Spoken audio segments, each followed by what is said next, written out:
A strange statement. The democracy in the United States did not generate the United States Constitution. The Constitution, that is a vehicle and a mechanism and a set of rules and guidelines and understandings and precepts and values, was generated by a subset of the population. Very schooled people, of course, very educated and capable. And that said, not everyone got to vote and participate in its construction.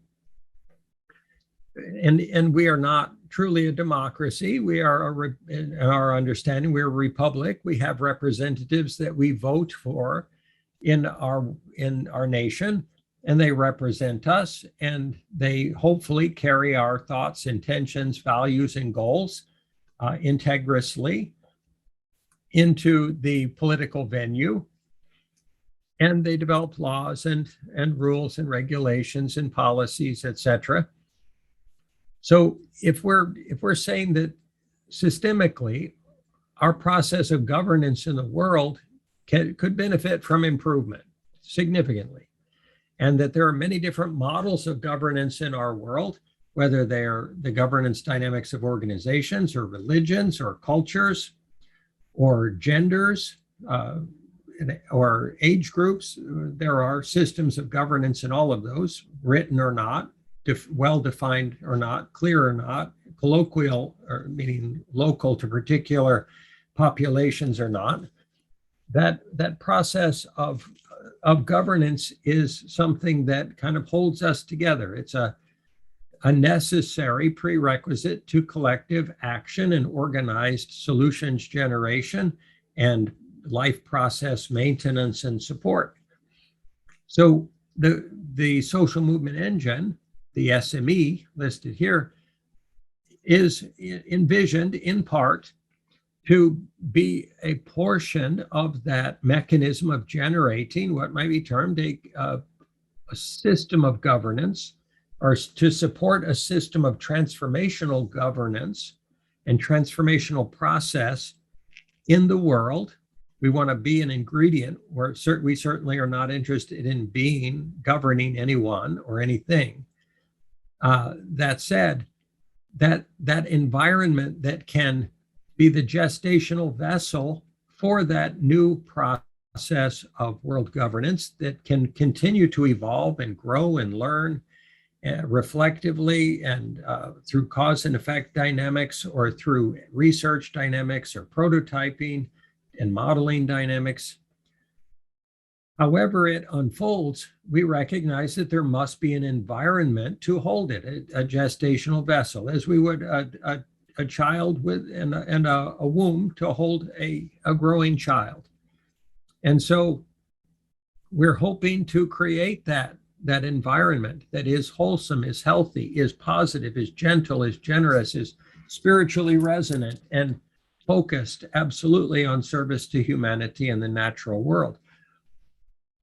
So it would be will be an environment for arriving at, in addition to a new system of governance, of international interaction that is more wholesome, more functional, more effective, more efficient, more healthy, and more conscious than what we have exhibited globally thus far. And it will be an output product by all contributors. Hopefully, billions of people will be voting in this system for what they want the world to be like in the future. So it will simultaneously be an environment for arriving at and implementing collective solutions and approaches and transformational strategies.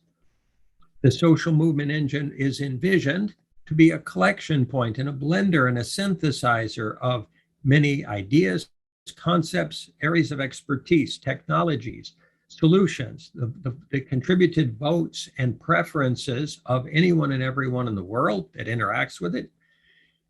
And in that process, no individual gets to unilaterally determine the results or the outputs or the process of the social movement engine. And that must be so. No nation has the right to govern everyone. No, no process of individual influence has the right to, in an unbalanced way, or unilateral way, or comprehensive way, define or control or overtly influence the process of people who have human beings, souls who've been given free will by spirit and have the right to co-creatively express those capacities. So being very bottom lining it here, in the long run, whatever system of governance evolves on our planet, no one is always going to be happy with the results, and the results will hopefully overall be optimal for the world. So any ego process, any personality, any desire process, any belief system is not going to be satisfied by a unified and collective dynamic of governance in our world. No one's ever totally happy with whatever happens in our world for any length of time, and unless they've arrived at enough equanimity and consciousness to be at peace with it and to recognize the necessity of its unfoldment and its natural dynamics as it unfolds. So we see also the social movement engine as a delivery system for global transformation, for the new global consciousness. And again, we don't claim to have all the answers. We simply want to be a bowl or a cup or an urn to catch all of it or as much of it as we possibly can so that it can be well blended and served to anybody and everybody in need. So from a collaboration vantage point, we want to maximize collaboration in the generation and design and implementation of the social movement engine. And if it is in a practical, feasible sense, at least technologically, I'm not saying that everyone's not having their spiritual votes counted in every moment from their soul process by spirit and by our collective consciousness. In a technologized way, we currently don't have a way to have everyone be collaboratively participative in its design. If the Constitution in the United States had required every single person in the United States to be participative in its design at every moment of its evolution in a conscious and personal and face-to-face way, it's unlikely that it would have occurred at all. So these are just current limitations on evolutionary capacity and dynamics of developing new systems of governance for our world. And we're not saying that these are in any way the whole picture. And we ask and we open the floor for contributed thoughts, ideas, and comments on this topic. So a couple of very brief, one of them borrowed, definitions of governance. These are not complete in any way. They're not intended to be. They're just a starter point for this conversation.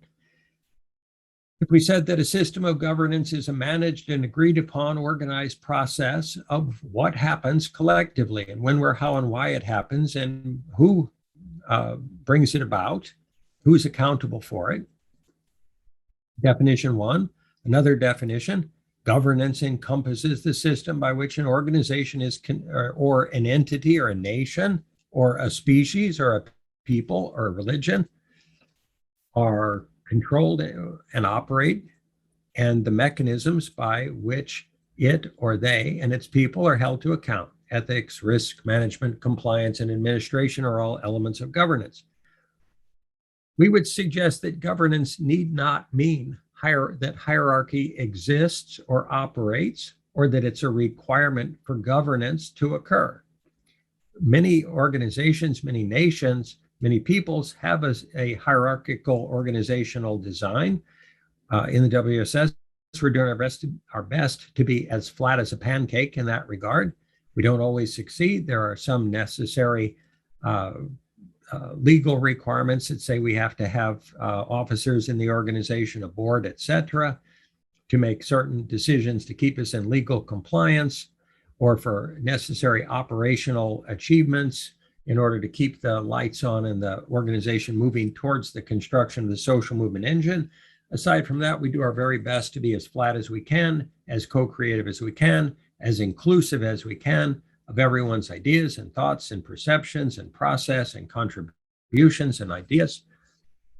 So paradoxically, egos and personalities want there to be hierarchy. And they want to generally be at the top of that perceived hierarchy. They want power, they want safety, they want control, they want status, they want rewards, they want influence, they want defined roles, circumscribed interactive parameters. They don't deal well with free-formed and free-forming, co-creative, smooth, brainstormy kind of organizational developmental processes. In this process of governance, developmental focus, vision, mission, the laws of the land that we operate within, and as we expand in the world, the laws of many lands, and the policies and goals and focuses and decision-making models that we operate from are all part of the evolutionary dynamic of governance of the WSS, and they influence how we interact and collaborate and interface with and participate with other organizations. And we intend in this process of the WSS to always honor all dimensions of diversity equally, constantly, forever. And we recognize that that's key and core and necessary to our process. And there is no way we can transform the world constructively and harmoniously and with gentleness, care, and love, and honoring and respect of all people unless we way up front in our process honor all dimensions of diversity.